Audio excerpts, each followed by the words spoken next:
إن الحمد لله نحمده ونستعينه ونستغفره ونعوذ بالله من شرور أنفسنا ومن سيئات أعمالنا من يهده الله فلا مضل له ومن يضلل فلا هادي له وأشهد أن لا إله إلا الله وحده لا شريك له وأشهد أن محمدا عبده ورسوله. Ka ngelur edhe disa gjëra nga parathënia e librit, pra që folëm herës tjetër. Pastaj shehu pra ka përmend disa dyshime dhe përgjigjet rreth këtyre dyshimeve. Pra një prej këtyre është një hadith që s'ka bazë, s'është i saktë, që khilafi ose kundërshtimi i ummetit tim është mëshirë. Edhe shehu ka hedh poshtë këtë gjë, derisa pra ka arrit thot që e shoft arsyeshme t'ja u lexoj që t'keni dobi, thot me këtë pra u miratua, u forcua, u përforcua fetarisht se khilafi, kundërshtimi është i gjithë i sharr, nuk është mëshirë.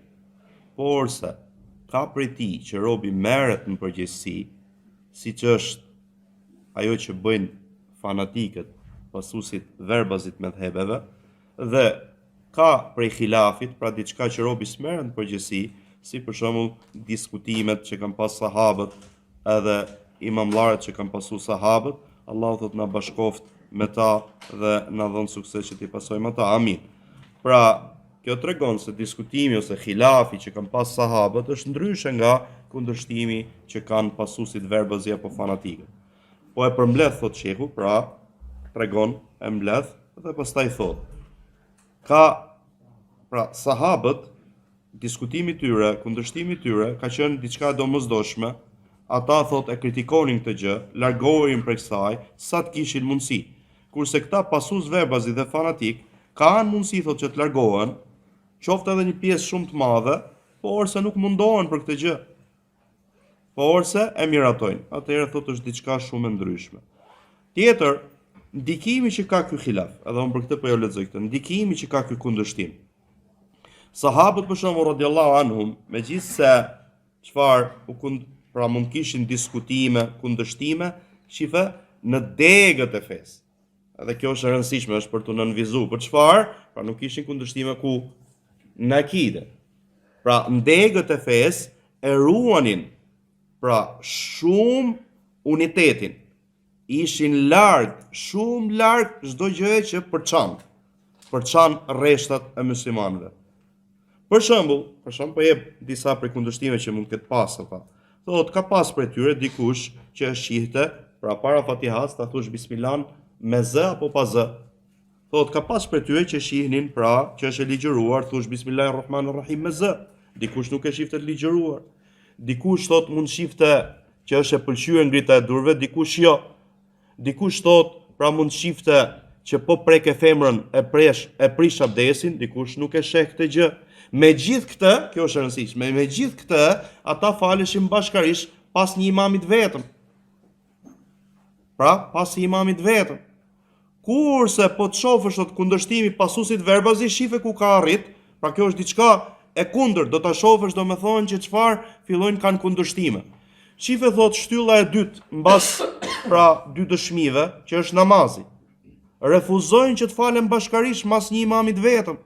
Pse? Sepse thot me argument se namazi këtij imami është i kot, ose e pakta minimumi është i papëlqyer, se më kundërshton me dhëbin tim, thot ne e kemi ngjuar këtë gjë, e kemi parë këtë gjë. Madje thot pra, do ta shohësh që ka xhami që kanë 4 mihrabe, mihrabe veni ku falet imami. Pa për 4 me dhëbe, imagjino ku ka rrit. Dhe kjo gjë fatkeqësisht ka qenë edhe në Qabe.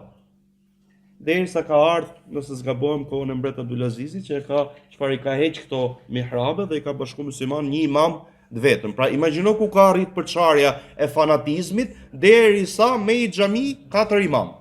Pra Hanefit falen veç, Malikit falen veç, Shafiit falen veç, Hanbelit falen veç. Pra shifen ndikimi, pra dëmi që ka ndodhur.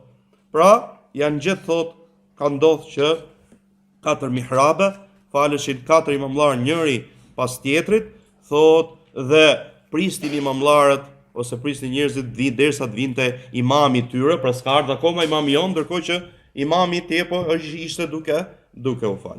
Madje, shife ku ka arrit thot shehu, ka arrit kjo të disa pasues verbazi që kanë ndaluar martesën mes Hanifive dhe Shafiive. Pra imagjino, musliman të dy mos me u martu me njëri tjetër.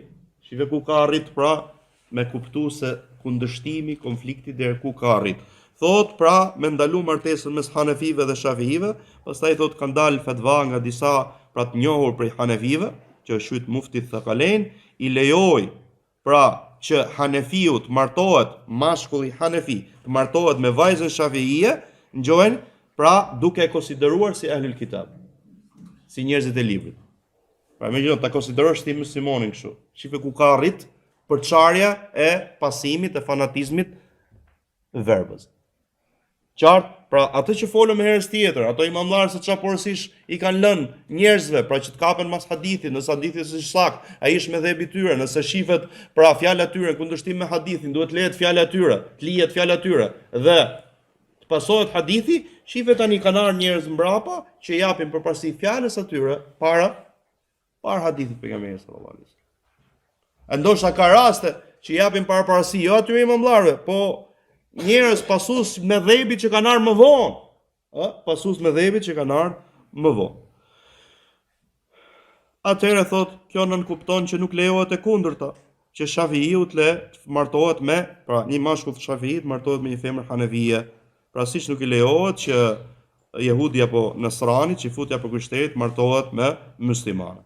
Pra këto janë dy shembuj, pra nga shembujt shumë që i bëjnë qartë njeriu me logjik ndikimi i keq, pra se çan ndikimi i keq ka pas kundërshtimi i pra mesin e këtyre mëdhëbeve. Shifet çan ndikimi i keq. Pastaj ka përmend një fjalë të Ghazalit, Muhammed el-Ghazalit, këtij të mëvonshmit që është prej ikhwancave, ka fol për gjendjen e tij poshtë, pra po ja përmbledh me kaq me që jemi tek ky libër, ka thonë që ai është pra Mu'tazili menhej, pra ndjek menhexhin e Mu'tazilive, pastaj ka përmend dy prej dietarëve që kanë kritikuar atë, ka përmend Sheikh Rabin Allahu mëshiroft dhe Sheikh Salih Ali Sheikh Allahu e rujt, pra i ka përmend të dy që kthehuni te librat e këtyre dy njerëzve me dije që kanë kritikuar Ghazalin, Muhammed al-Ghazali, këtë që pra ka qenë prej ikhwancave. Derisa ka thonë, pra shehu tregon një libër për dietarëve, Muhammed Sultan el-Masumi, ka shkruajt një libër, e ka shkruajt dhurata e sultanit tek muslimanët e Japonisë. Thot, çifet çfarë pyetje i ka ardhur.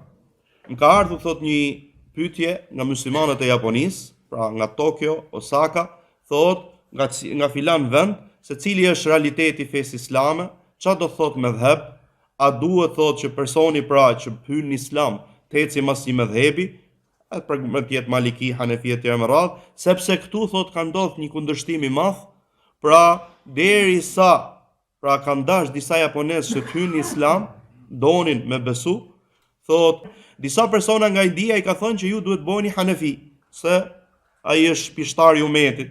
Disa nga indoneziani kanë thonë që duhet të jesh Shafi. Thot kur ngjun japonezët këtë gjë u habitën shumë dhe u bën çfarë në më dyshet luhatur se ç'a më bë. Pra shife ku shkoj, shifi qa pasoja shkëqia ka? Derisa pra thot, u bë çështja me dhëbeve, pengesë që të pranojnë ata islam. Për shembull duke tregu gjurmët ato frytet e këqija, këtij kundërshtimi, këtij pasimi verbazit. Shifeni deri ku ka arrit. Dhe e mbyllim me këtë, pra me fjalën e fundit që shehu ka thënë para thënie, pra që unë e shoh që t'ja u lexoj, thot Allahu e mëshiroft. Për sa i përket, pra, fam gjithë të fjalë për dietarët, për imamlarët, për sa i përket që ne të kthehemi te fjalët e tyre, të përfitojmë prej tyre, pra që të kthehemi te fjalët e imamlarëve, fjalët e dietarëve, të përfitojmë prej tyre, pra t'i marrim si mjet ndihmës që ta kuptojmë në vërtetën gjërat që ata kanë rënë kundërshtim, pra kur nuk ka argument prej Kuranit dhe Sunetit, ose kur ka nevojë pra për sqarim, këtë ne nuk e kritikojmë, nuk e mohojmë, madje nxisim për këtë dhe urdhërojmë për këtë, sepse ka dobi pra që shpresohet për kësaj gjëje. Pra, nuk do thotë gjithë to fjalë që thamë ne, që ne mos përfitojmë për fjalëve të imamlarëve, për fjalëve të dietarëve, mos lexojmë jo, nuk do thotë kjo. Qartë? Pra që mos të keq kuptohet, shehu ka thënë këtë fjalë, Allahu mëshiroft. Pra, kjo ishte diçka prej parathënies që shehu ka botë ky libër, hym te temat e librit, pra që të fillojmë pra me formën e namazit, ka thënë një drejtimi nga qabja, dhe shehu këtë libër e ka bë me pika. Thot kur ti o musliman çohesh për namaz, drejtohesh për namaz, drejtohu nga qabja. Qoftë kjo namaz fars, qoftë namaz nafile. Pra, qoftë namaz të obliguar, qoftë namaz të pëlqyer.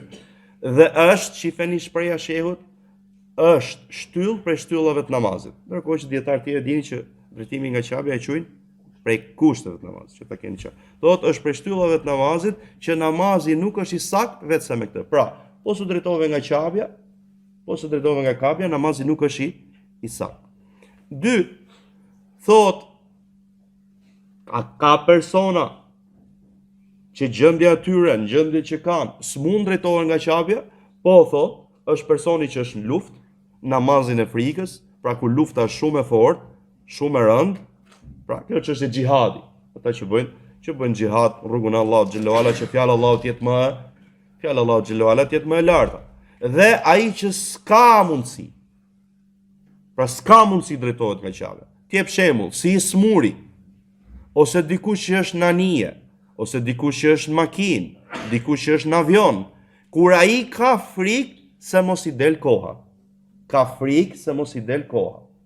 Qartë do flasim, pra do sqarojmë disa raste të smurit e këtyre kur personi është këto mjete transporti, do flasim inshallah se janë nevojshme. Pra, ka persona, përderisa kjo është një shtyllë apo kushti i namazit, prej kushteve të namazit. Patjetër ti duhet drejtohesh nga qabja. Ama ka disa kategori njerëzish që në gjendjen që ata janë, pra bie drejtimi nga qabja. Përmendi shembull çështjen e luftës dhe përmendi smurin ose personat që udhtojnë pra thot në anije, në makinë, në avion, edhe këtë fjalën kur ka frikë se mos i del koha. Do të sqarojmë inshallah. Thot dikush që fal nafile ose fal vitrin dhe ai është duke hecur mbi kafshën e tij ose mjet tjetër. Thot është e ka të pëlqyeshme nëse ka mundësi që drejtohet nga kibla, kur ai jep tekbirin fillestar, ose kur ai thot tekbirin fillestar. Pastaj mund drejtohet nga do ta ketë anën. Pra dikush është duke fal nafila apo duke fal vitrin dhe është i hipur mbi kafshë.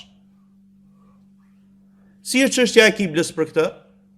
Pra kanë ardhur, do ju lexoj në transmetimet që sheku ka përmend këtu, që pejgamberi sallallahu alaihi wasallam pra është fal mbi kafshë. Çfarë po thot? Është e pëlqyer, pra thot nuk është e obligueshme. Që fillimisht ti drejtohesh, pra me kafshën tënde drejtohesh nga qabja, pastaj nga do të lëvizi kafsha ti vazhdon falesh megjithse s'mund të jesh drejtimin e kiblës së qabës. Qartë? Por se kjo që fillimisht drejtohesh nga qabja është e pëlqyer. Kur si më thënë, ja nënvizoj këtë që të kuptoni se kjo është çështja, pra ajo që ka rëndësi te kjo çështje. Gjithashtu, pika e tretë është se ka obligim çdo kush që e vështron drejt për drejt qabën, pra e ka qabën para syve, është në harem. Thot, ai që e ka qabën, e vështron qabën që ti drejtohet pra ndërtesës. Kurse ai që nuk e shef qabën, atëherë, pra sa më larg ti jesh, ti do drejtohesh nga drejtimi nga ana e qabës. Ama nëse e ke qabën përpara, nuk bën që duhet ti drejtohesh drejt ndërtesës qabës. Qartë? Pastaj thot, nëse ndodh ka raste që një person nuk falet drejt qabës gabimisht. Dhe kjo është çështja e katërt. Nëse një person falet jo në drejtimin e qabës, për shkak të reve, ose për shkak diçkaje tjetër, mbasi ky person thot është përpjekur. Ka është mundu të verifikoj. U përpoq, ngjoni këto ka rëndësi, mbasi është përpjekur dhe është munduar të verifikoj. Ama, nëse ti ke persona të besueshëm që mund t'i pyesësh e tjera me radhë, atëherë nuk ke nevojë ti të bësh përpjekje dhe verifikime. Por se je me i vend me i drejtim që ti nuk e di ku është, pastaj mendoni domethënë që ka qenë kohë më përpara, kur nuk mund të ishin këto mjetet që të ndihmojnë që ti pra drejtohesh nga qabja. Normal, kam kam pas shenja tjera me yje, me tjera me radh, që i kanë përmend dietarët nëpër libra që ndihmojnë personin se si drejtohet nga qabja ose ti tregojnë drejtimin e qabës. Dhe këto, pra, thot, lejohet namazi i tij ose namazi i tij është i sakt, pra lejohet falet dhe është i sakt dhe nuk ka pse ta përsërisi namazin. Pra edhe nëse më mrapa kupton që ka bo gabim, pra u përpoq, u mundu, pra që ky verifikoj që ky është drejtimi i qabës. Pastaj u bë i qartë që nuk është ai drejtimi i qabës, atëherë thot namazi i tij është i sakt dhe s'duhet ta përsërisë. Do ju lexoj hadithe, ju thash. Këto shekuj ka përmbledh, janë shkurtimisht, por se na ka dhënë çfarë? Atë ajkën, si më thon, e këtij libri më të madh. Çështja tjetër, nëse i vjen dikush që beson, një i besueshëm dhe ai është duke u falur. Çështja tjetër, je duke u falur. Të vjen një njeri i besueshëm. Edhe këtu, për dobive që kanë marrë dietarët e hadithit që do vi, që pranohet lajmi i personit besueshëm qoftë edhe një person. Sepse Allahu xhallahu ala na ka urdhëruar ne që të vërtetojmë lajmet e kujt? Atij që është fasik, që ka dalë nga bindja Allahu xhallahu ala. Ja ayyuhalladhina amanu in ja'akum fasiqun binaba'in fatabayyanu. Thot Allahu te sura Hujurat. O ju që keni besuar, nëse ju vjen një person që ka dalë nga bindja e Allahut me ju lajm, ju vërtetoheni. Çfarë nën kupton thot dietarët ky ajet te sura Hujurat, do thotë që nëse të vjen një person i besueshëm, ti skep se ta vërtetosh. Tani ti je duke u falur, të vjen një person i besueshëm dhe thot, pra ti je duke u falur dhe të lajmëron që qabja është në këtë drejtim. Atëherë ti duke qenë namaz, thot drejtohesh nga qabja dhe namazin e ke sakt, siç ka ndodhur.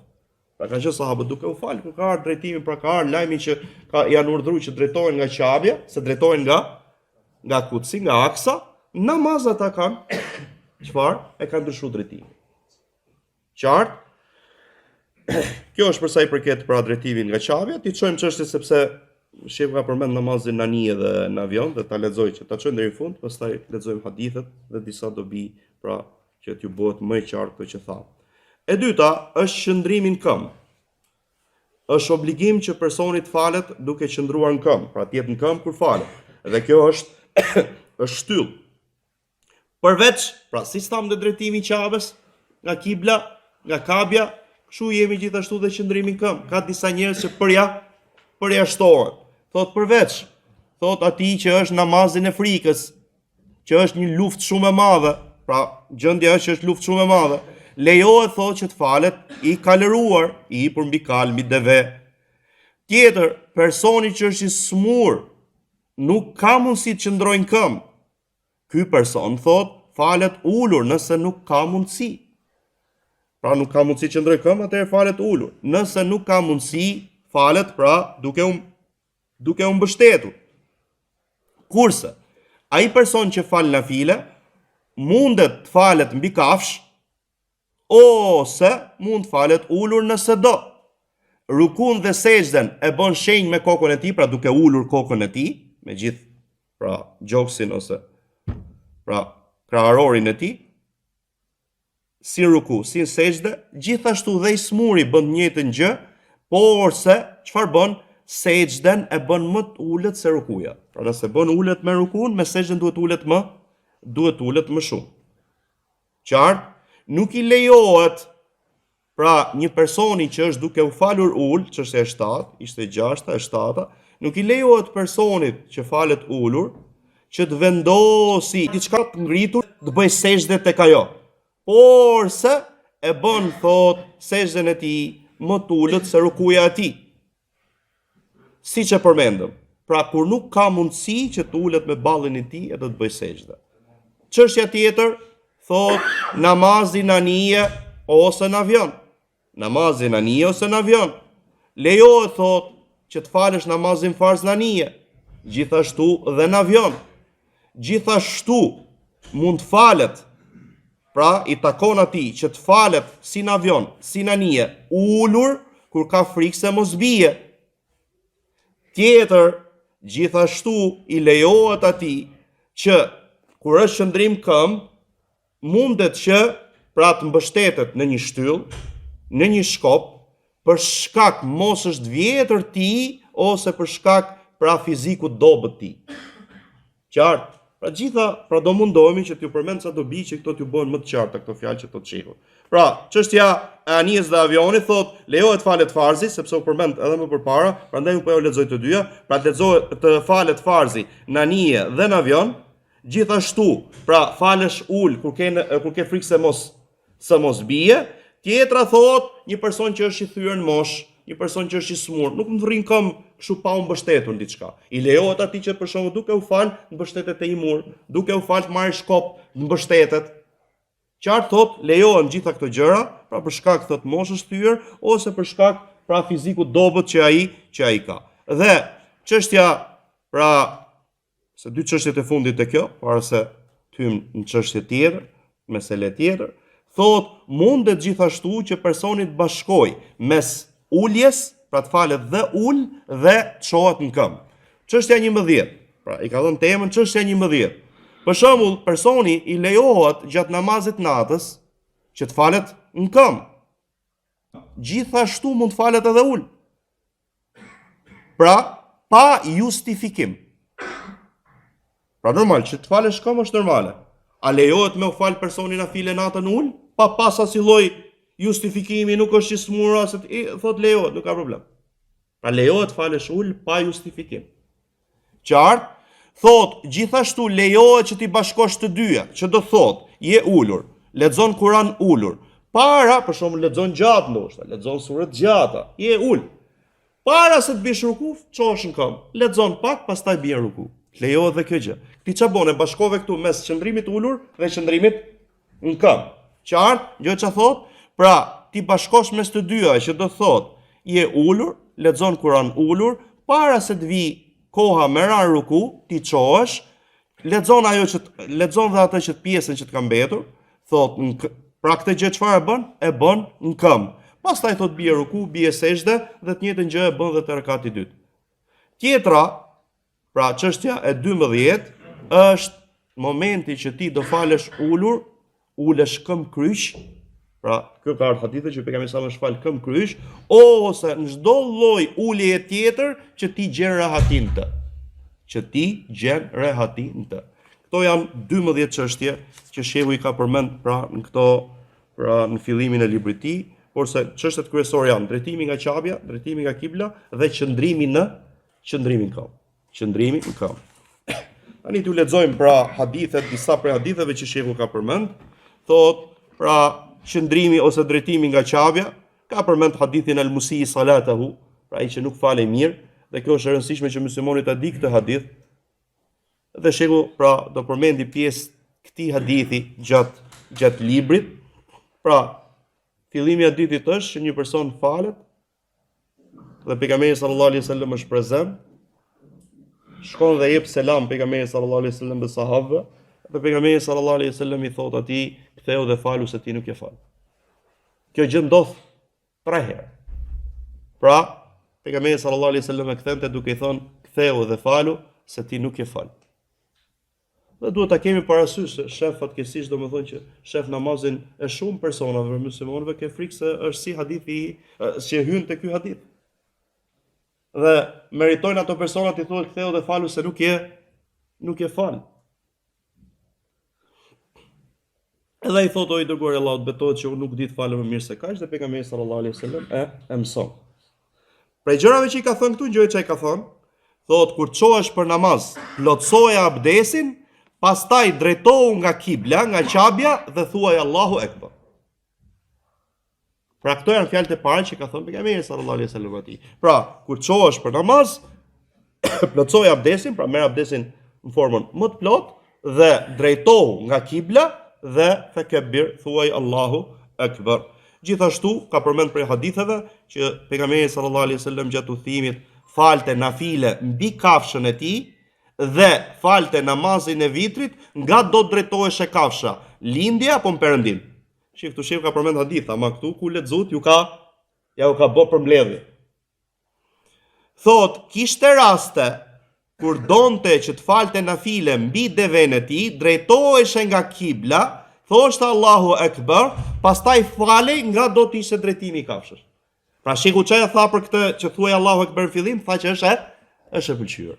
Po se bone do thot je rregull prap. Pra po fillove duke u fal mbi kafshën tënde, nga do drejtohet kafsha, nga do që e ke udhtimin tat. Megjithse udhtimit nuk është me drejtim nga qabja, lejohet kjo gjë. Ama është e pëlqyer që fillimisht, pra kur fillon namazin, drejtohesh nga qabja, pastaj falesh nga drejtohet kafsha. Qartë? Gjithashtu, pra ka ardhur për pejgamberin sallallahu alaihi wasallam që ai bënte ruku dhe sejdë mbi kafshën e tij me shenjë, pra duke përkulur kokën e tij. Qartë? Pra ulte për ruku pak, për sejdë akoma më shumë. Qartë? Thot, gjeni, e bënte sejdën më poshtë se rukuja. Dhe kjo ju duhet, për shumë rasti kur bim me u fal në avion, ose Allahu na ruaj gjithë dhe po se robi sprovohet kur je smur. Qartë? Pra, sejdë do jetë më poshtë rukus. Thot, gjeni, ama kur donte të falte farzin sallallahu alaihi wasallam zbriste nga kafsha dhe i drejtoheshe kiblës qabës. Pra, dallim mes farzit dhe nafiles. Dallim mes farzit dhe nafiles. Pastaj thot, përsa i përket namazin frikën e madhe, normal kjo gjatë luftës, pejgamberi sallallahu alaihi wasallam pra i ka ligjëruar umetit tij që të falen, pra mund të falen duke ecur, ose në këmbë, mbi kafsh, në drejtim nga kibla ose jo nga kibla. Gjithashtu ka thënë mes lindjes dhe perëndimit është kibla, dhe kjo thon dietarët është për Medinën dhe ato vende që janë pra si pozicioni Medinës, mes lindjes dhe perëndimit është kibla, dhe këtë do i lexoj fatva nga Sheikh Ibn Bazi inshallah. Gjithashtu pra thot Xhabir radiallahu an, ishim me dërguarin sallallahu alaihi wasallam në një udhtim ose për një ekspedit, pra luftarake, na pra pati re shumë, kishte shumë re, ne thot u përpoqëm, u munduam dhe u kundërshtuam për kiblen. Thot gjithë secili nga ne u fal në vete. Dhe vendosëm thot duke vënë shenja që ta kuptonim se nga ishin fal. Momenti që u gdhi, momenti që na u bëhe qartë çdo gjë, ne ishim fal në drejtim, pra jo nga drejtimi i qabës. Qartë që të kuptoni tani argumentet për ato që tha shehu. Thot ja përmendëm të gjë pejgamberit sallallahu alaihi wasallam, pra u mundun, pra nuk kishin mundësi, kishte re. U mundun, u përpoqën për të verifikuar, për të drejtuar. Pra nga drejtimi i qabës. Ama realisht kur u bëhe qartë, si ishin drejtuar nga qabja. Këtë gjë ja përmendëm pejgamberit sallallahu alaihi wasallam, gjeni, thot ja përmendëm këtë gjë pejgamberit sallallahu alaihi wasallam dhe nuk na urdhëroi që ta përsërisim namazin, na tha ju mjafton namazi juaj ose është i saktë namazi juaj. Qartë? Dhe gjithashtu pra tregon që janë fal pejgamberi sallallahu alaihi wasallam, janë fal pra drejt Kutsit, pra para se të zbriste ajeti i drejtimit pra për drejt Qabës, thot kur zbriti ajeti ju drejtua Qabës, thot kur njerëzit ishin namazin ishin pra në Kuba, në xhamin Kuba, për namaz sabahu, i erdhi dikush dhe i tha, ngjeni, i erdhi pra kanë qenë Kuba, pra duke u fal në Kuba, Kuba është xhami Medinë. Kanë qenë duke u fal atje për namazin e sabahut. I ka ardhur dikush dhe i ka thënë që dërguari sallallahu alaihi wasallam i ka zbrit natën Kur'an dhe është urdhëruar, pra jet Kur'ani, dhe është urdhëruar drejtohet nga qabja. Prandaj thot drejtohuni nga qabja. Ata ishin drejtuar nga Shami, thot u rrotulluan, u kthyen dhe u drejtuan në drejt qabës. Kjo ku ndodhi gjatë namazit. Gjatë namazit. Edhe ju thash, për dobive, pra këtij hadithi është pranimi i lajmit njeriut besues. Edhe, pra përderisa ka ardhur ajeti ka ardhur vërtetohet lajmi atij që pra s'është i besueshëm ose ka dalë nga bindja e Allahut, ka gjunafe të mëdha etj. Nën kupton ju thashë të dietarët që ai që është i besueshëm, pra i pranohet transmetimi, fjalë që ai thot. Kurse qëndrimi në këmbë, thot pra ai pejgamberi sallallahu alaihi wasallam qëndronte në këmbë si gjatë farzit, si gjatë nafilave, duke zbatuar fjalën Allahu xhalla wala, wa qumu lillahi qanitin, pra qëndroni për Allahun këmbë të përulur, të nështruar. Thot gjithashtu pejgamberi sallallahu alaihi wasallam është falur kur ai ka qenë smur, pra në smundjen që ai vdiq pasaj, është falur ulur. Pra pejgamberi sallallahu alaihi wasallam gjatë smundjes pra tij që mbas saj vdiq sallallahu alaihi wasallam, ai është falur ulur. Thot gjithashtu është falur pra një herë tjetër para kësaj, pra para se t'i ndodhte smundja, është falur gjithashtu ulur. Pra, mbasi kishte një siklet sallallahu alaihi wasallam, u falën njerëzit pas tij në këmbë. Pra pejgamberi sallallahu alaihi wasallam ishte ul, pra njerëzit u falën pas tij në këmbë. Ai bëri shenjë që uluni. Dhe ata ulën. Mbasi mbaroi namazin u tha: pak më parë gati sa zbot pra veprën që bëjnë persët dhe romakët.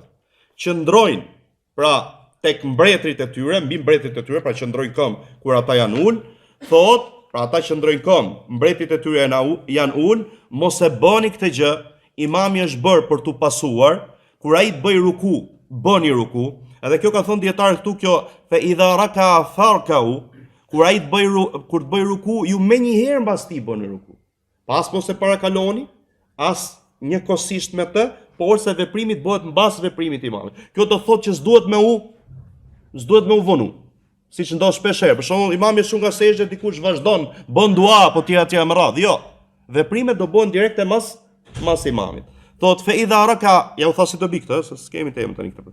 Thot kur të bëj ruku, ju menjëherë bëni ruku. Kur ai të ngrihet, ju menjëherë ngrihuni. Dhe kur ai të falet ulur, ju të gjithë faluni ulur. Dhe ne do flasim për këtë. Qartë?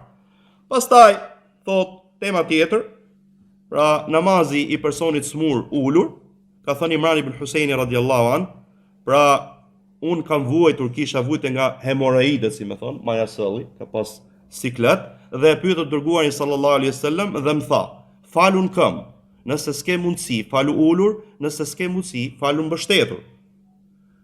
Gjithashtu, pra ka thënë, pra kur është pyet për personin që falet ulur, ka thënë kush falet në këmbë është më mirë. Po kush falet ulur ka gjysmën e shpërblimit të atij që falet në këmbë. Kjo është çështje tjetër. Pra në vërtet thamë që lejohet pa pas asi shkak, ama ke gjysmën e shpërblimit. Dhe ai që falet thot i mbështetur ka gjysmën e atij që falet ulur. Gjithashtu ka nga pejgamberi sallallahu alaihi wasallam që ka thënë namazi i atij që falet ulur është në gjysmën, pra në ka gjysmën e shpërblimit atij që falet në këmbë. Gjithashtu i ka thënë dikujt, pra falu në tokë, nëse ke mundësi, dhe nëse jo, pra falu, pra duke bërë shenjë, ju tha shenja me kokë edhe me trup. E kam pyetje fuzanisht kjo vetëm me kokë, jo, edhe duke edhe kraharonin, edhe gjoksin. Pra e ul për ruku, më shumë e ul për sejdë. I ka thënë gjithashtu që bëje sejdën tënde më të ulët se rukuja jote. Pastaj namazin anije është pyet pejgamberi, me që u përmend pra çështja e anijes, ta dini që ka hadith për këtë. Është pyet pejgamberi sallallahu alaihi wasallam për namazin anije, ka thënë falun anijen këmbë vetëm në rastin se ke frikë se mos mbytesh. Qartë? Edhe pra që të kuptojnë që pse nga i ka marrë shehu ato dobi. Thot, gjithashtu kur ai pra ishte i thyer në mosh, pejgamberi sallallahu alaihi wasallam, mori kishte mbështetesh në diçka kur ai falej. Qartë, kjo është dobia që e ka përmend. Pra, momenti që dikush është i vjetër në mosh, mundet nuk rrit do të këmbshu pa u mbështet në diçka. Atëherë lejohet që ta bëj këtë gjë. Pastaj tregon hadithin për dobin që tha, ku pejgamberi sallallahu alaihi wasallam faleshe namazin e natës e falte shumë gjatë. Qartë, e falte shumë gjatë. Edhe ju kam thënë, pra, të çështjet taravive, kemi përmend edhe herë tjera, që të mundohen të çështjet taravive mos të marrë robi vetëm numrin, po të marrë dhe formën, se sa gjatë pejgamberi sallallahu alaihi wasallam e ka fal. Qartë, pra thot pejgamberi sallallahu alaihi wasallam falej natën gjatë dhe kur kishte raste kur lexonte në këmbë, bënte ruku në këmbë. Kur lexonte ulur, bënte ruku ulur. Pra, u fal në këmbë, edhe rukuja në këmbë. U fal ulur, bënte edhe rukun ulur. Ky është një gjendje. Kemi gjendje tjetër tani. Kush është gjendja tjetër? Kishte raste thot, ku falej ulur, lexonte duke qenë ulur. Pra, ulur, tham, forma që ka ardhur që pejgamberi sallallahu alaihi wasallam është fal, si është fal këmbë ose do vim mbrapa? Po, do vim mbrapa që ai falej këmbë kryq. Pra duke net këmbë kryq, rri duke u fal ashtu, lexon, pastaj do merr ruku, çohesh, lexo pa Kur'an dhe bi ruku, ku duke qenë në këmbë. Ngjojeni çfarë thot? Pra, disa raste falej ulur, lexonte Kur'an duke qenë ulur, kur i ngelte diçka për leximit të tij, pra 30 ajete ose 40 ajete, normal. Shumë janë. 30 ajete ose 40 ajete, çohej dhe i lexonte duke qenë këmbë, pastaj bënte ruku dhe sejdë. Bënte thot në rekatin e dytë ashtu siç bëri, pra bënte të njëjtën gjë. Gjithashtu thot, pra pejgamberi sallallahu alaihi wasallam falej duke qenë këmbkryq. Falej duke qenë këmbkryq. Kto janë çështjet, pra si te libri i përmbledhur, si te ky që është pak më i gjerë, pa ju thash që është dhe origjina që është tre vëllim. Tani flasim pra për dobit se çfarë u tha deri tani, dhe me lenin Allahut ju bëhet sa më e qartë, pra këto që tham, fillojmë me urtësinë e drejtimit nga Qabja. Pra, cila është urtësia e drejtimit nga Qabja? Thotë Sheikhu Themini, Allahu më shëroft, urtësia për kësaj është që muslimani, njeriu, të drejtohet me trupin e tij te diçka që nderohet me urdhrin e Allahut, që është Qabja. Pra Allahu na ka urdhëruar ta nderojmë këtë ndërtesë, pra duke u drejtuar. Qartë, jo ta adhurojmë. Se Allahu xhallahu ala thot feliabudu rabb hadha albayt. Ta adhurojnë, veçojnë me adhurim Zotin e kësaj ndërtesë. Dhe ne kemi përmendur si me tjera të historinë, pra që shehu këshilloi atë profesor që ju lut Qabës, pra dhe shehu i përmendi i lexoi surën Kurejsh. Pra Allahu xhallahu ala nuk ka thënë me adhuru Qabën, ka urdhëruar që çfarë, veçosh me adhurim, të adhurosh një vetëm Zotin e Qabës. Pra, që personi me trupin e tij drejtohet pra te diçka që Allahu ka urdhëruar që të nderohet dhe respektohet, që është Qabja. Ashtu siç ai bën me zemrën e tij, i drejtohet Zotit të tij që është në lartësi, është miqësi. Thot, pra, këtu kemi dy drejtime, drejtohet zemra dhe drejtohet trupi. Drejtohet zemra drejt Allahut xhallahu ala, kurse trupi i tij drejtohet drejt Qabës, pra që muslimani është urdhëruar ta nderojë. Thot, gjithashtu nuk ka dyshim se tek obligimi, te detyra që ne drejtohemi nga Qabja, është pra ajo që shfaqet, është bashkimi i ummetit islam, gjë që pra të gjithë ummetit drejtohet me një drejtim. Kjo çështja e bashkimit të ummetit. Thot, shifeni, sikur njerëzit falen një xhami të vetme, njëri thot drejtohesh nga lindja, tjetri nga perëndimi, tjetri nga jugu, tjetri nga veriu. Si do drejtoheshin safat rreshtat namaz? Nuk do kije mundësi. Qartë, pa sepse njëri, si më thon, njëri majtas, njëri djathtas, tjetri kni, tjetri ani. Thot, nuk do kishin mundësi që drejtoheshin safat, pra gjatë xhamatit, ama thot kur personat drejtohen në një drejtim të vetëm, kjo është nga shkaqet më të mëdha për bashkim. Dhe, siç u kam thonë, që njerëzit e sunetit kur thonë për bashkim, nuk e lënë thu bashkim kështu pa kufizim.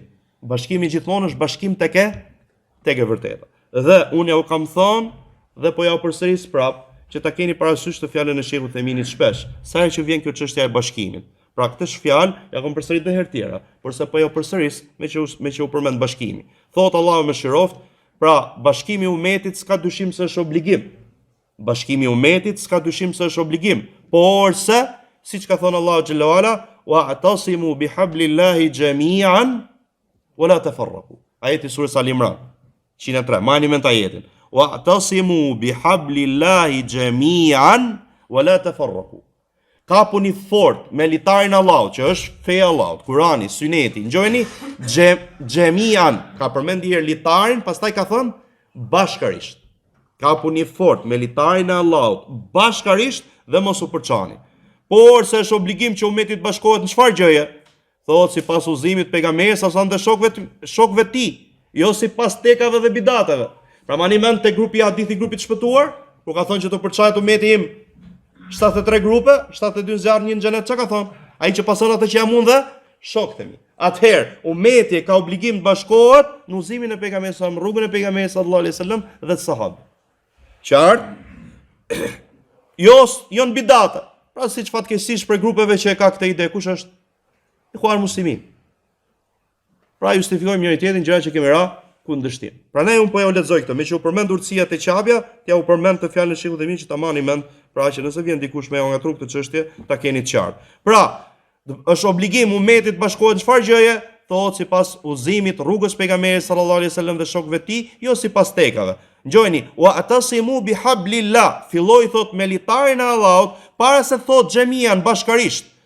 Litari i Allahut kush është? Është feja e tij, shariati i tij, si thon dietarët e tjerë Kur'an dhe Sunet. Ama thot që të bim dakord duke i bërë servilizma dhe lajka njëri tjetrit, ti bëjmë lajka, tolerojmë nga feja jon, zbresim bëjmë lëshime nga feja jon, nga e vërteta, thot nëse pra që ne të bim dakord me lajka, kjo është gabim. Prandaj shohim që dietarët i kritikojnë bidatçit dhe shohin se ata e kanë obligim, pra bidatçit e kanë obligim të kthehen tek e vërteta. Pra, çfarë bëjnë dietarët me bidatçit? I kritikojnë. Jo hajde bashkohemi. Pra kritikon që ai të kthehet tek e vërteta. Po u kthy tek e vërteta, atëherë kjo është mënyra për tu bashkuar. Qartë?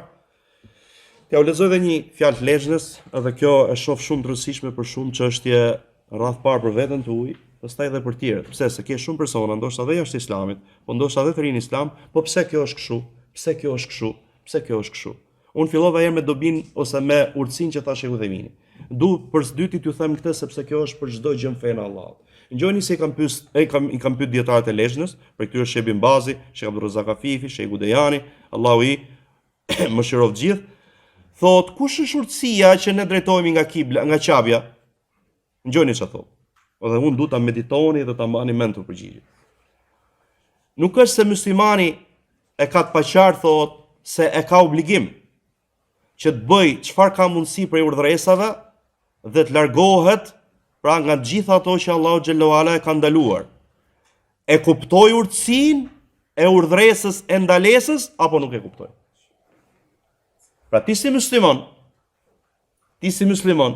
nëse Allahu të ka urdhëruar për diçka, nëse Allahu të ka ndaluar nga diçka, ti e ke obligim urdhëresën ta zbatosh, ndalesën të largohesh. E di të urtësinë, se di të urtësinë. Qartë, ngjojeni përgjigjen. Thot, duke besuar se Allahu xhallahu ala nuk i urdhëron robërit vetëse në atë që është e dobishme për ta, dhe nuk i ndalon vetëse nga ajo që është e dëmshme për ta. Edhe kjo është shumë e rëndësishme. Pra, ti edhe po s'u di të urtësinë. E di, përderisa Allahu xhallahu ala më ka urdhëruar me këtë gjë, kjo është e dobishme. Përderisa Allahu xhallahu ala më ka ndaluar nga kjo gjë, kjo është e dëmshme. Dhe kjo e shef ndodh pra gjatë diskutimeve që bëjnë muslimanët me nësarët, me krishterët, mund ndodhi edhe me fëmijët e vegjël, mund ndodhi për fëmia jo ti thu mos e bë këtë gjë, bab thotë pse mos ta bëj. Ose i thuash ndalu kafeja, po pse është ndalu? Pra kërkon çështjen e urtësisë. Dhe Allahu xhallahu ala thotë kur la yusalu amma yafal wa hum yusalun. Allahu nuk pyetet për atë që bën, por sa njerëzit pyeten. Pse nuk pyetet Allahu xhallahu ala për atë që bën? Sepse ai çdo gjë që e bën ka urtësi, ka drejtësi, ka mëshirë. Qartë? Po kjo nuk do të thotë që nëse robi mund të pyesi për ta ditur urtësinë apo jo. Ama edhe po se diti, ti e ke obligim që urdhëresën ta zbatosh, ndalesën largohesh. Dhe kjo e përgjithshme gjithashtu që çdo gjë që Allahu xhallahu ala ka urdhëruar është e dobishme për ne, çdo gjë që na ka ndaluar është e dëmshme për ne. A mund viti kush pse ju muslimanë sa ani mishin e derrit, pse se boni këtë, pse se boni atë, ti ta dish të përgjigjen e përgjithshme. Përderisa Allahu xhallahu ala mua ka ndaluar këtë gjë, kjo gjë është e dëmshme. Qartë?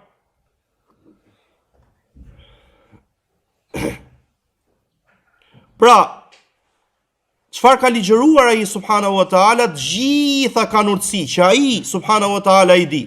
Mund t'i shfaqi, pra mund të shfaqet çfarë ai do që besimtari, pra t'i shtohet besimi, dhe mundet që Allahu xhallahu ala të jetë i veçuar me këtë, e di vetëm ai. Pra prej urtësive që besimtari t'i shtohet imani duke ju dorëzuar Allahu xhallahu ala. Dhe muslimanët janë drejtuar nga Qabja duke zbatuar urdhën e Allahut, përmend ajetet që kanë ardhur për drejtimin nga Qabja, ndoshta thot prej urtësisë që Allahu xhallahu ala ka urdhëruar, me që ajo është kibla e babait tyre Ibrahimit alayhis salatu wassalam, siç ka ardhur te shkaku i zbritit këtij ajeti, që pejgamberi sallallahu alaihi wasallam, pejgamberi ynë Muhamedi sallallahu alaihi wasallam, donte që të urdhëroi pra drejt Qabes dhe jo drejt Kutsit, dhe Allah urdhëroi me këtë gjë, pra që drejtohet nga Qabja. Gjithashtu thot mund të jetë kjo që jehudët mos të argumentohen, mos të kenë argument jehudët duke thënë që ja, ju jeni drejtuar nga kibla jon, mund të jetë diçka tjetër, dihet gjithashtu tek kush, tek Allah. Pra sado që ne tham që kjo është urtësia, Allahu alam. Mund të jetë kjo urtësia, mund të ketë shumë urtësi, mund të ketë urtësi që ne nuk e dim, ne na takon si besimtarë që nëse Allahu xhelalu ala na ka urdhëruar për diçka, ne ta zbatojmë, nëse na ka ndaluar ne të ndalojmë. Kjo është çështja e parë për sa i përket urtësisë.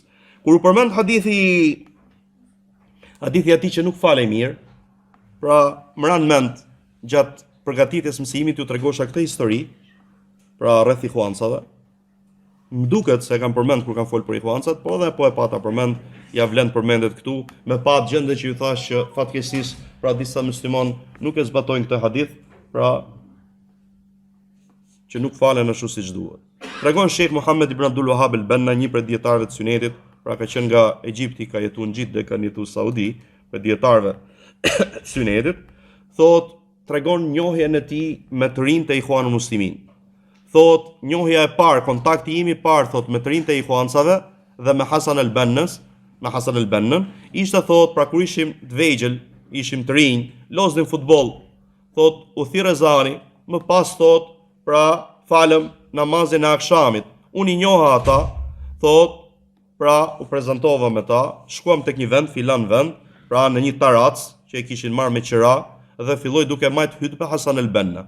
Për çka ka fol Hasan al-Banna atë natë? Pra mbi këtë tarac, thot na foli për namazin e atij që nuk falej mirë, për këtë hadith. Na foli për namazin e tij. Thot kur u afru namazi nga akşami deri për yatsi. Kur u afru namazi i yatsis, i tha Hasan al-Banna Tantawi al-Jauhari, ky ka tefsir, po shehu ka thënë poshtë kur e ka pyet ky nxënës që ka shkruajtur librin, pra për ke fjalën për atë që ka shkruajtur tefsirin, po i ka thënë, thot shehu, në atë thot librin e tij ka çdo gjë përveç tefsirit.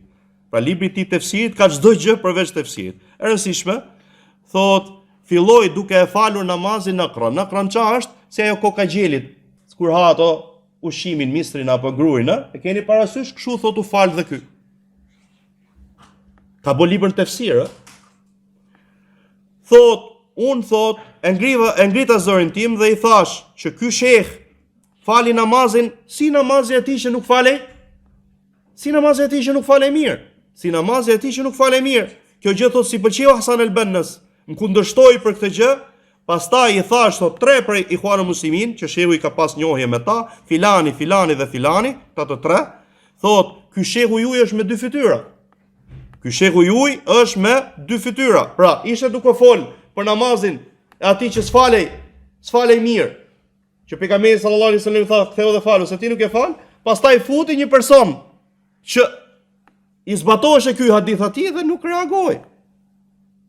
Qartë, dhe rasti tjetër thot, pra që ka pas me ta, kjo është për sa i përket hadithit, rasti tjetër që ka ardhur thot, pra një shejх tarikati Tixhani, filani, tek ajo qendra e Ikhwanul Muslimin, dhe mbasi mbaroi ajo ulja, ka pyet Hasan al-Banna për këta persona që shehu i përmendi, për këta tre shok të shehut, thot a janë prezant? Jo. Atëherë çka kanë bëu thot, kanë fik dritat dhe kanë filluar duke përmend Allahun sipas tarikatit sufi. Pra Hasan al-Banna me këtë shehun e tarikatit kanë fik dritat dhe kanë bëu dhikr sipas tarikatit sufi.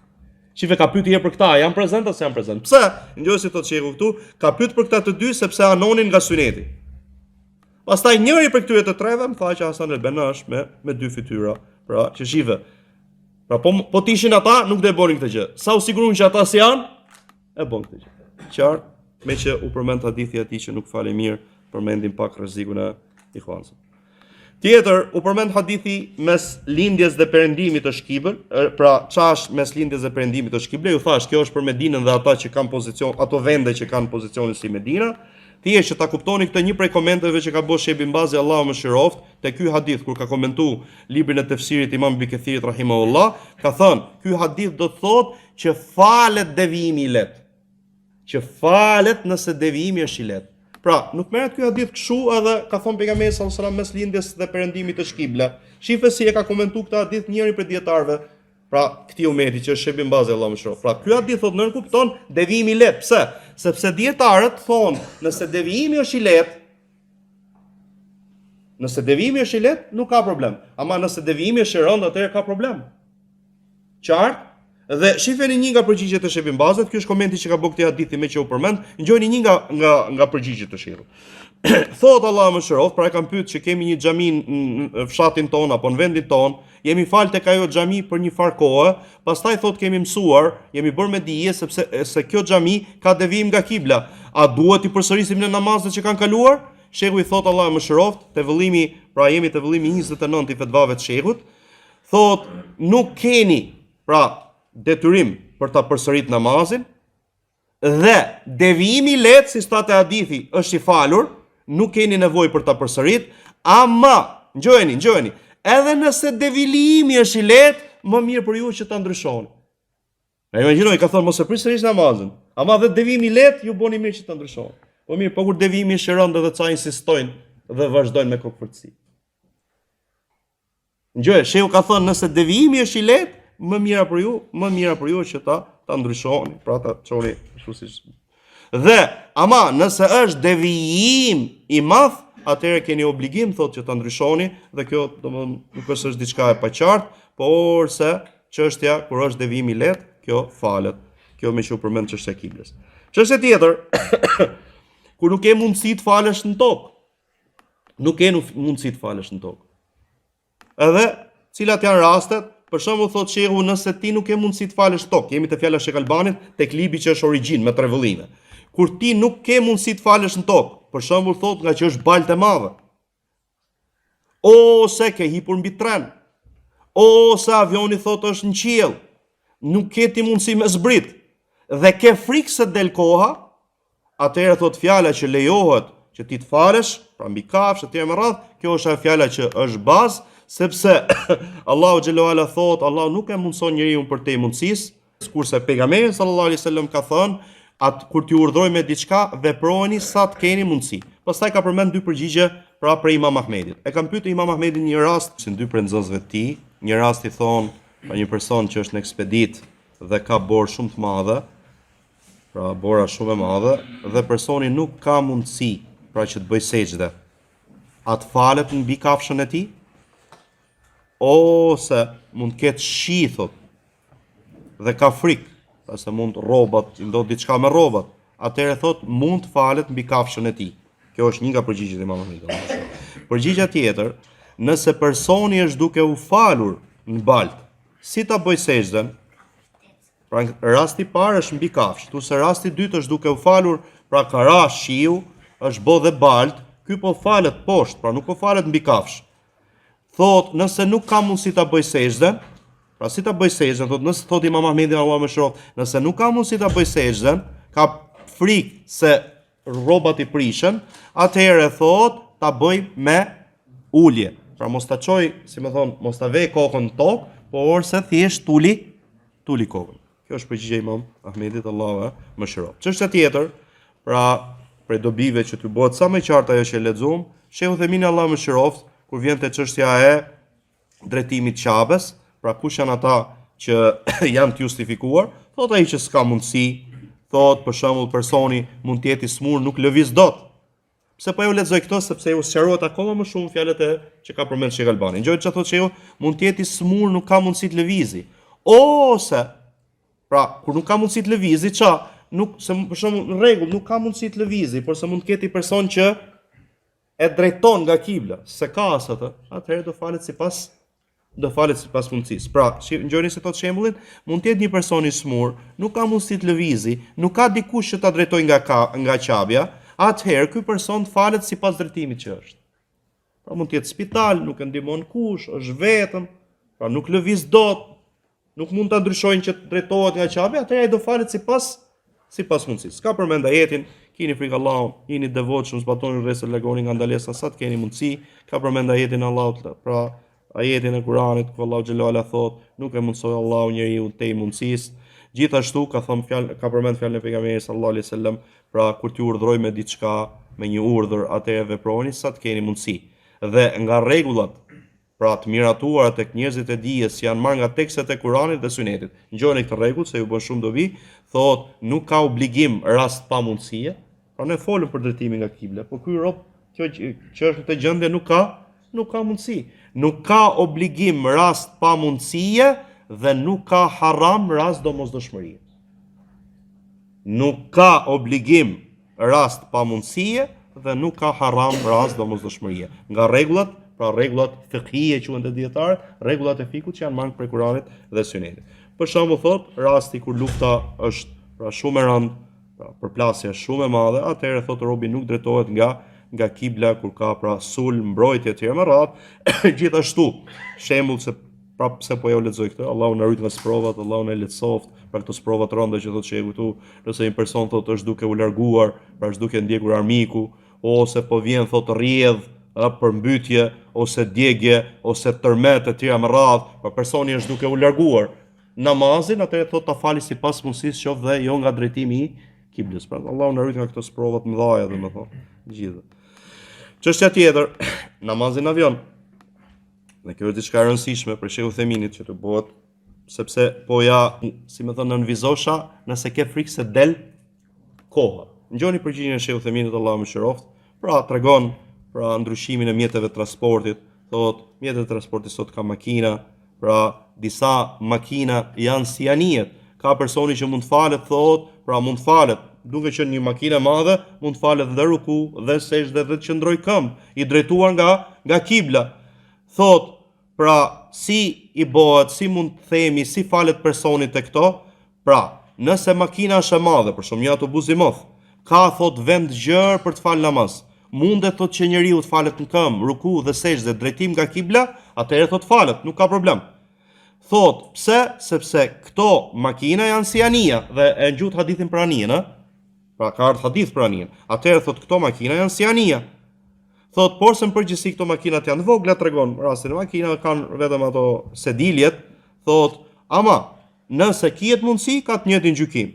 Thot, në rastin e avionëve, nëse ke mundësi në avion që ti të falesh në këmbë, dhe pra atëherë bën këtë gjë, ke obligim që drejtohesh nga qabja, duke qenë këmbë, duke bërë ruku, duke bërë sejdë. Mirë, se ke mundësi. Se ke mundësin, vjen sqarimi tjetër. Thot, nëse avioni arrin në aeroport para se dali koha, atëherë prit derisa të zbresësh në tokë. Nëse nuk ka mundësi, pra arrin pasi fe in kana la yumkin, pra nëse nuk ka mundësi para se dali koha, atëherë shif çështjen tjetër. Ke mundësi këtë namaz ta bashkosh si yleja me ikindia, akshamin me yacin, atëherë prit derisa të zbresësh dhe ta bashkosh. Çështja tjetër. Thot, nëse namazi nuk bashkohet, për shembull siç është namazi sabah, nëse namazi nuk bashkohet, atëherë thot, falu në avion sipas mundësisë. Shifi, se po e u lexoj që t'ju bëhet sa më e qartë. Atëherë thot, falet në avion sipas mundësisë. Ama nëse kiet mundësi, ka avion të veçantë, normal, ai që ka udhëtim me avionat të mëdhenj, pra nëse mendohet, supozohet, ose kiet mundësi që avioni ka një vend gjerë që personi mund të falet në këmbë, ruku dhe sejdë, pra i drejtuar nga qabja, a i lejohet atij ta fali namazin para se të shkojë në aeroport? Po që e kështu atë i lejohet ta fali edhe në avion. Qartë? Pra nëse avioni është shumë i madh, ka vende si për shembull avionët saudian kanë vend që ti robi falet, ka vend veçantë që ti falesh aty. Pra nëse ti ke mundësi ta bësh qëndrimin këmbë, ruku sejdë, dhe drejtimin nga qabja, atëherë mund të falesh në avion. Mos prit derisa të arrish në aeroport. Qartë, kjo ishte për sa i përket namazit në avion. Me u sqaruar dhe kjo është e nevojshme. Ajetin e u shpjegova, wa qumu lillahi qanitin, pra qëndroni për Allahun këmbë të nështruar, të përulur.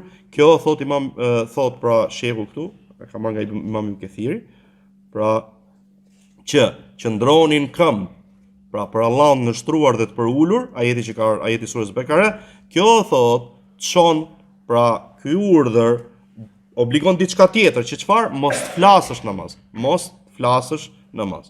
Tjetër, te qëndrimi këmbë, qëndrimi ulur, falja në këmbë, falja ulur. Thot Sheikh Uthaymin Allahu më shëroft, pra duke shpjeguar një prej pra teksteve ose librave në mëdhëbin Hambeli, thot, ka thënë ai dietaj që e ka obligimi smuri, pra që të falet në këmbë, thot, pra kur ky dietari thot e ka obligim që të falen këmbë, e ka fjalën namazin për farzin. Kjo gjithmonë kur ka kuptohet, kur ka mundësi. Unë nuk du me ju seru këtë çështje. Thotë e ka për farzin. Pse? Sepse namazin nafile, si je i smur, si jo i smur, nuk ke obligim të falësh këmbë. Pse thamë që edhe pa shkak ti mund falesh? Pa shkak mund falesh ulur. Pra shekur duke seru, kur ky dietar thot vjen, e ka obligim i smuri që të falen këmbë. Për çfarë namaz e ka? Thotë ka për farz. Qartë e ka për farz. Pse? Se nafile edhe nëse si e i smur, lejohet ty me u fal ul. Po mos harroj që ke gjysmën e shpërblimit. Tani do sqaroj këtë çështën e gjysmës së shpërblimit. Pra, i lejohet njeriu thotë që të falë nafile ulur, por se nëse falet ulur, se ka justifikim e merr gjithë shpërblimin. Nëse falet ulur pa justifikim, merr gjysmën e shpërblimit. Për këtë ja u lexova këtë gjë. Pra ti u fale ulur se s'kishe mundësi, atëherë thotë shehu këtu e merr gjithë shpërblimin. Pra nuk u fale ul se nga dëshirë. Jo, ti s'kishe mundësi, thotë. Këtë rast e merr gjithë shpërblimin, ama kur falesh ul pa justifikim, merr gjysmën e shpërblimit. Tjetër, thamë që pejgamberi sallallahu alaihi wasallam është fal. Pra kur është falur, si ka qenë pozicioni? Këmbë kryq. Shtron pyetje shehu Themin Allah më shërof thotë, kjo lloj gjendje është obligim? Jo, thotë, nuk është obligim. Është diçka e pëlqyer. Nëse ti falesh, pra si gjendja që rrini te teshahudi parë ose mes dy sejdave, në përgjithësi, kjo quhet mufterish. Thotë nëse falesh ashtu, thotë ti pra lejohet, nuk ka problem. Thotë sepse pejgamberi sallallahu alaihi wasallam, fjala pejgamberit sallallahu alaihi wasallam është e përgjithshme. Nëse nuk ke mundësi, kujt i thotë kështu? Imranit radhiyallahu anhu. Pra falun këmbë, nëse nuk ke mundësi falu ulur dhe nuk përcaktoj se si të falesh ulur. Qartë, pra që të falesh këmbë kryq është më e mirë sunet se këtë gjë ka bëu pejgamberi sallallahu alaihi wasallam. Po kjo nuk do të thotë që nuk mund të falesh në formë tjetër. Pra mund të falesh siç rri personin te shahud. Te shahudi po flasim, te shahudi parë, sepse te shahudi funit ka ardhur te rrugë që e fut këmbën poshtë pra kërcirit, poshtë pulpës. Tregon argumentin dhe ne përmendëm argumentin. Tjetra tregon shkakun për të falë këmbë kryq, thotë ke më shumë qetësi, je më shumë rehat, pra se sa kur rri në gjendjen e teshahudit, thotë dhe siç dihet që pra kiet nevojë për një lexim gjatë, pra nuk ke jo vetëm rabbighfirli warhamni ose rabbighfirli, thotë dhe kjo më parsore është pra që ta bësh kur je këmbë kryq. Gjithashtu të bësh një dallim tjetër thotë mes qëndrimit këmbë dhe qëndrimin kur po bë teshahudin. Çfarë do thotë? Pra, ti për shembull nëse ke mundësinë dhe do të falesh ulur, qëndrimin këmbë, pra je këmbë kryq. E fal, atë qëndrimin këmbë, je këmbë kryq. Rukun, këmbë kryq dhe ulesh pak. Qartë? Po sejdën kur ke mundësi, atëherë bëj siç e bën sejdën, çfarë? E bën siç e bën sejdën namaz. Pra ço merr qëndrimin, bë sejdën dhe bë çfarë? Bë teshahudin. Kur i ke mundësi, gjitha këto po flasim. Kur ke mundësi, se do vi gjendje kur si ke mundësi. Pra kur i ke mundësi, qëndrimin këmbë dhe rukun e bë ashtu siç je. Pra, këmbë kryq, kurse sejdën e bë normal. Çështja tjetër këtu, edhe këtu është një gjendje tjetër. Sejdën e bën më të ulur se rasti i rukus. Këtë çfarë? Kur bëhet kjo llaf, kur ti nuk ke mundësi të bësh sejdë normal. Pra kur ti nuk ke mundësi të bësh sejdë normal atëherë, këmbë kryq rri pra qëndron, kur bi ruku ulesh pak dhe kur bi sejdë ulesh akoma më shumë. Këtë rast sejdën kështu e bën kur nuk ke mundësi. Nëse ke mundësi, atëherë sejdën e bën tamam. Për shembull thotë, për sa i përket sejdës, një person thotë ka smundje në syrin e tij. I thot doktori mos bëj sejdë, sepse momenti që do bëj sejdë do të shtohet dhimbja. Atëherë ti ky çfarë do bëj? Nuk do bëj sejdën siç e bën zakonisht pra me kokë në tokë. Jo, çfarë do bëj? E bën pak më poshtë se rukuja. Thot, pra ky person e bën sejdën pak më poshtë se rukuja, që të ketë dallim mes sejdës dhe rukus. Pra se nëse vetëm përkulet pak, i bikush dallimi mes rukus dhe sejdës. Jo, për rukun do përkulet pak, por sejdën do përkulet pak më shumë. Këtë në rastin kur sejdë nuk e bën tot dot me kokë në tokë. Gjithmonë kështu. E jepi rast. Pra kur ke probleme ka thon doktori tilla gjë. Thotë çështja tjetër, po kur falesh mbështetur. Këtu mbështetur, besoj e kuptoni, por që mos ketë keq kuptim, mbështet duke qenë shtrirë, ëh? Pse ti s'ke mundsi ul tani je shtrirë. Si do falesh mbështetur në një. Qartë? Pra, kur themi mbështetur, pozicioni është që ti je shtrirë. Kur falesh mbështetur, si do bësh? Thot, pra do lëvizësh kokën rastin e rukus me gjithë thot derisa që koka të lëvizi drejt gjoksit dhe anon akoma më shumë rastin e sejdës. Mirë, mund vi çështje, Allahu na ruaj gjithë. Pra, pejgamberi sallallahu alaihi wasallam ka thënë falun këmbë, nëse s'ke mundsi falur, nëse s'ke mundsi falesh mbështetur. Mirë, si ke mundsi të gjitha këto. Këtu diskutojnë dietarë. Dhe unë do t'ja lexoj pra për punën e shariatit që të kuptoni se shife sa i rëndësishëm është, pse po jo lexoj këtë, që të kuptoni se sa i rëndësishëm është namazi. Pra shtylla e dytë mbas shahadet. Ngjoni çfarë diskutojnë. Thotë shehu përmend fjalët, përmend 3 fjalë. Nëse nuk ka mundësi të lëvizi kokën, atëherë thotë bëj shenja me sytë e tij, thotë një fjalë. Fjala tjetër thotë mos bëj veprat, bien veprat prej tij, por se mund thot fjalët. Veprat nuk i bën dot ky person. Imagjino gjendja ku ka arrit, ë? Nuk i bën dot veprat e namazit, por se bën fjalët. Fjala e tretë thot bien nga ai fjalët dhe veprat. Pra nuk e ka fare obligim namazit. Dhe kjo fjalë është zgjedhja e Sheikhul Islam Ibn Taymiyes. Shihni tani që më tregu që dietarët nuk janë pasus verbës. Sheikhu Themini e do shumë, Sheikhul Islam e përmend shpesh, do bi shpesh për atij, po te kjo fjalë nuk ka anu nga zgjedhja e kujt e Sheikhul Islam Ibn Taymiyes. Allahu më shëroft të dy. Ngjoni çfarë thot, por se fjala që unë anoj më shumë nga këto 3 fjalë është se bien prej tij veprat. Pra, bien prej tij veprat, kurse fjalët nuk bien prej tij. Pse? Sepse ai ka mundësi. Ndërkohë që Allahu xhallahu ala ka thënë keni frikë Allahut, jeni devotshëm sa keni mundësi. I themi atij thuaj Allahu Akbar, lexo, bëj niyet rukun, bëj pa jep tekbir, thuaj pra tasbiun e rukus, pastaj thot me niyet bëj që po qëndron këmbë, thuaj semi Allahu limen hamida dhe kështu me radhë. Sepse pra shariati thot ki frikë Allahun xhallahu ala sa ke mundësi. Ngjojeni, po mirë, nëse personi thot nuk ka mundësi as për fjalë, as për vepër, pra mund të jetë i paralizuar, nuk flet, çfarë të bëj? Bien nga ky thot fjalët dhe veprat, qëndron njeti. Pra, ket njet që është namaz, ket njet që po lexon, pra po lexon Kur'an, po Fatihan, po njet për ruku, njet për sejdë, kjo është ajo fjalë që unë anoj. Imagjino fjala e Sheikhut Emin? Thot kjo është ajo fjalë që unë anoj. Thot sepse namazi është fjalë dhe vepra me njet.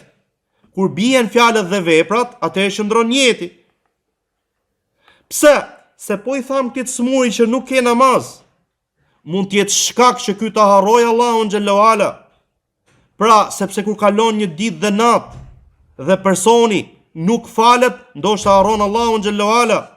Pra, gjendja jon ose ne ta bëjmë këtë person të ndjejë që ai është namaz, patjetër pra ta bëj këtë gjë qoftë dhe me niyet, është më mirë se sa ti themi atij mos u fal. Thot, këtu rast me dhëbi, pra është më i saktë se sa fjala Sheikhul Islam Ibn Taymiyes, me dhëbi Hambeli, Allahu më shëroft.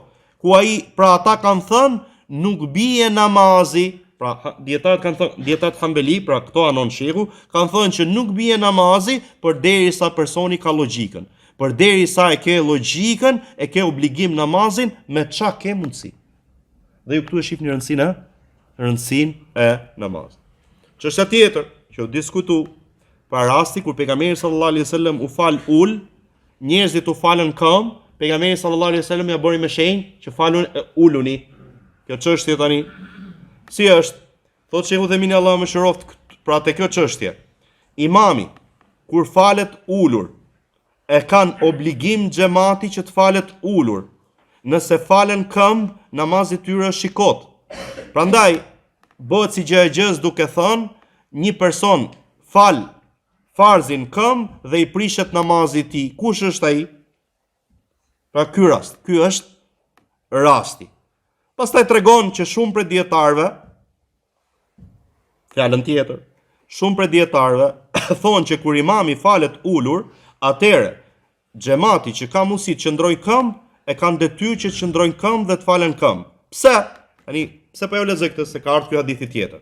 Janë argumentuar se pejgamberi sallallahu alaihi wasallam në smundjen që pasaj ai vdiq, thot njerëzit faleshin pas Ebu Bekrit.